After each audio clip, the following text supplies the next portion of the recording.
তিনি ছিলেন মধ্যম আকৃতির, তিনি না লম্বা, তিনি না খাটো, তিনি ছিলেন মাঝারি আকৃতির। তার তিনিগুলো ছিল ঘাড় পর্যন্ত প্রলম্বিত।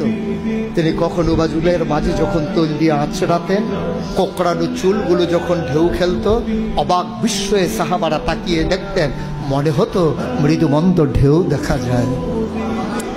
তার কপালটা ছিল চওড়া, কপালটা ছিল শুভ্র সাদা, তার চোখের ধনুকের মতো বাঁকা ছিল তার চোখের ভ্রু, আর চোখের পাতাগুলো ছিল গোলাপি রঙের, গোলাপ ফুটন্ত গোলাপের, এক একটা গোলাপের পাপড়ির মতো।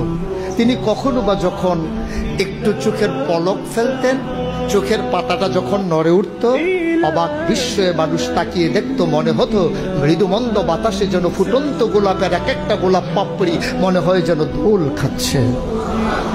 তার চোখের সাদা অংশ ছিল রক্তিমাভ সাদা, কালো অংশ ছিল তার কৃষ্ণ কালো।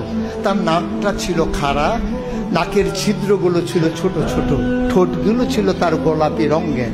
তিনি কখনো বা যখন মুচকি হাসতেন, ঠোঁট দুটো যখন একটু ফাঁক হতো, অবাক বিস্ময়ে মানুষ তাকিয়ে দেখতো, মনে হতো কোথাও যেন বিজলি চমকিয়েছে। সুবহানাল্লাহ।